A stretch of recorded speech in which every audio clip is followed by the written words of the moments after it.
High on Spicheren's rugged slopes, a French rifleman sights the Prussian tide below. Then the air splits with cannon fire, and the ground becomes a crucible of courage and folly. The Prussian camp near Saarbrücken buzzed with the clatter of steel and the low murmur of men preparing for war. It was August 5, 1870, and General Karl von Steinmetz paced before his tent, his boots kicking up dust from the dry summer earth.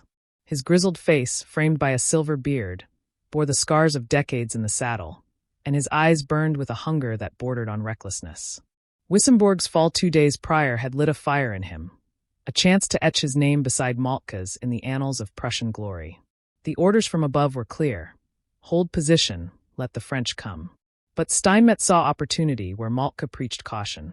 He summoned his staff, their faces taut with the weight of the campaign. "We strike tomorrow," he declared, his voice a gravelly growl. "The French reel from their loss. Push them now and we'll shatter their spine." His finger jabbed a map pinned to a crate, marking Spicheren Heights, a steep, wooded ridge just across the border. Moltke's grand design favored encirclement, a patient strangling of France's eastern flank, but Steinmetz craved the clash. His first army, 27,000 strong, coiled under his command, and he would not let it idle. "Ready the guns," he barked. "We take the heights at dawn." Miles away, atop those very heights, General Charles Frossard surveyed his defenses with a quiet confidence that masked his unease. His 32,000 French troops dug into the rocky slopes, their blue coats blending with the shadows of pine and oak. The Chassepot rifles gleamed in their hands, a promise of death at 1,200 yards, and the red earthworks bristled with cannon. Word of Wissembourg's collapse had reached him that morning, a bitter pill that sharpened his resolve. "They'll come for us," he told his aide, his tone steady as he adjusted his kepi. "And we'll make them bleed for every step." Frossard's strategy was simple. Hold the high ground, let Prussia's arrogance dash itself against his line. He trusted the terrain, steep inclines and tangled brush, to blunt any assault, his rifles and artillery finishing the work. Yet a flicker of doubt lingered.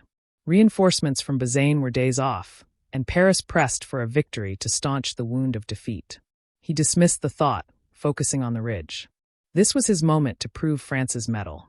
In Paris, Napoleon III hunched over a desk strewn with telegrams, his hands clasped to still their trembling. Wissembourg gnawed at his confidence, the empire's prestige slipping through his fingers like sand. The public's war fever had turned to unease, and his council clamored for action. "Frossard must hold," he muttered, his voice hoarse from sleepless nights. "We need a triumph, something to rally the nation." Marshal Lebeuf, pacing nearby, seized the opening. "Give the order, sire."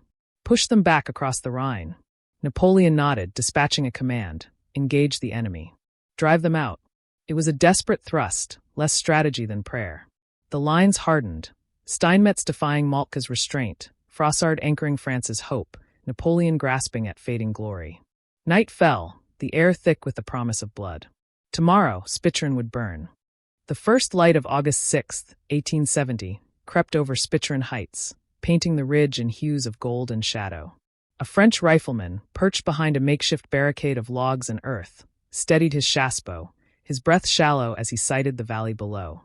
The Prussian tide swelled into view, dark blue ranks advancing through the morning haze, their banners snapping in the breeze. Then the air shattered.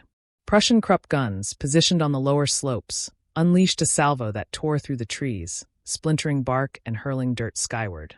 The battle had begun, and the ground trembled beneath its fury. General Karl von Steinmetz rode at the rear, his horse snorting against the din. From his vantage, he watched his first army surge toward the heights, 27,000 men driven by his iron will. "Forward!" he bellowed, his voice nearly lost in the cannonade. The plan was brute and bold. Storm the ridge, overwhelm Frossard's line, claim the day. Moltke's cautions echoed in his mind. Wait, encircle, conserve, but Steinmetz cast them aside. Victory demanded audacity, and he would seize it. His infantry charged, bayonets fixed, their shouts rising like a storm as they hit the base of the incline. High above, General Charles Frossard paced the command post, a rocky outcrop shielded by pines. The Prussian barrage rattled his nerves, but his face remained a mask of resolve. "Hold fire," he ordered, his voice cutting through the chaos as shells burst nearby, showering his aides with soil. His 32,000 troops hugged the earthworks, rifles primed, waiting for the enemy to close. The heights were his fortress, steep, tangled, a natural wall. He gambled on its strength, trusting his chassepos to carve a bloody toll. "Let them climb," he muttered. "They'll break before we do." The Prussian advance faltered at the slope's foot, the terrain a snarl of roots and stone. Steinmetz's front line, young conscripts and hardened veterans alike, pressed upward, their Drey's rifles spitting lead. But the French held their silence, a coiled spring. At 200 yards, Frossard's signal flashed, a flag waved, a bugle blared, and the ridge erupted. Chassepot volleys sang, their range and precision slashing through the Prussian ranks. Men fell in droves, blue coats piling in the underbrush, screams swallowed by the gunfire. Steinmetz cursed from below, slamming a fist against his saddle. More men, push the center. The Prussians rallied, their discipline a steel thread amid the carnage. Waves of infantry clawed up the hill, trading lives for yards. A second battery of Krupp guns rolled forward, their shells arcing higher, pounding the French line. Frossard flinched as a blast tore through his left flank, toppling a cannon and scattering its crew. "Reinforce there," he shouted, dispatching reserves. His eyes darted south, Prussian banners flickered through the trees, a flanking move he'd missed. Doubt crept in, but he shoved it down. "Hold the ridge," he growled. "We'll outlast them." Steinmetz saw the French waver, a crack in their wall. "Commit the reserves," he roared, sending another 5,000 into the fray. The slope became a slaughterhouse, Prussian bodies stacked against French defiance, the air thick with smoke and the tang of blood. By midday, his center breached the lower trenches, bayonets clashing with French steel in brutal, close-quarters fury. Frossard's line bent, his men tiring, their ammunition thinning. He gripped his saber, weighing a counterattack, but the Prussian tide kept rising, relentless, unending. Afternoon shadows stretched as the battle teetered. Steinmetz, sweat beading on his brow, urged his artillery closer, their barrels glowing from ceaseless fire. A lucky shell struck a French powder cache, the explosion rippling through the heights, felling dozens. Frossard staggered, his ears ringing, then saw his right flank crumble. Prussians pouring through, their shouts triumphant. "Fall back!" he yelled, the order bitter on his tongue. He'd misjudged their tenacity, and now retreat was his only play. The French withdrew, harried by Prussian volleys, leaving 4,000 behind, dead, wounded, or captured. Steinmetz's victory cost him 4,800, a steep price, but the heights were his. He dismounted, planting a boot on the blood-soaked ridge, his chest heaving. "We've broken them," he rasped, though exhaustion shadowed his triumph. Below, Frossard rallied his survivors, his mind racing to Paris with news of defeat. The clash had ended, but its echo would shake the war. The sun sank behind Spicheren Heights, its last rays glinting off the bayonets of Prussian sentries now posted atop the blood-streaked ridge. General Karl von Steinmetz stood amid the captured earthworks, his silver beard flecked with dust, his chest swelling with the hard-won triumph. The air hung heavy with the stench of powder and sweat, the ground beneath him littered with spent cartridges and broken standards. His first army had taken the heights, 4,800 lives spent to claim it, and the French were in flight. Yet as he surveyed the field, a shadow of unease crept into his victory. A courier galloped up, reins taut, bearing a sealed dispatch from Helmuth von Moltke. Steinmetz tore it open, his jaw tightening as he read the curt words. "Your advance was rash. Loss is excessive. Await my orders." The reprimand stung sharper than any French bullet. Moltke, the cold architect of Prussia's war, had wanted patience, a slow strangulation of the enemy, not this headlong charge. Steinmetz crumpled the paper, his fist trembling. "Rash," he muttered. "I've given him the frontier." He turned to his aide, voice firm despite the rebuke. "Report our success to Berlin. Let them see what audacity wins." Miles away, General Charles Frossard rode at the head of his retreating column, the clatter of hooves on the road a bitter rhythm to his defeat. His uniform, once pristine, bore the grime of battle, and his eyes burned with exhaustion and shame. 4,000 of his men lay behind, killed, wounded, or lost to Prussian chains, and Spicheren's loss gnawed at his pride. He'd held the heights, trusted the terrain, but Prussia's relentless tide had overwhelmed him. "I should have flanked them," he rasped to his aide, replaying the moment he'd hesitated as Steinmetz's reserves surged. Now he faced Paris with failure in hand. In the Tuileries Palace, Napoleon III received Frossard's telegram, Spicheren lost. Retreating west. And the room spun. His glass slipped, shattering on the marble floor, the cognac pooling like spilled blood. Another defeat? He croaked, his voice a threadbare whisper. Marshal Lebeuf, pacing nearby, exploded. Frossard's cowardice bleeds us dry. We must strike back. Bazaine can still turn this. Napoleon's hands shook, his illness flaring under the strain. Wissembourg, now Spicheren. The empire's eastern wall was crumbling, and with it his reign. Send Bazaine, he ordered, desperation lacing his words. Stop them before they reach the heart. In Berlin, Otto von Bismarck sat in his study, a cigar smoldering between his fingers as a courier relayed Steinmetz's victory. The casualty figures, nearly 5,000, drew a frown, but the gain outweighed the cost. The heights are ours, he said, exhaling a plume of smoke. Moltke will grumble, but the French are reeling.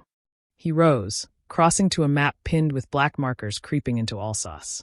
Spicheren was a jagged tear in Napoleon's defenses, a wound to widen.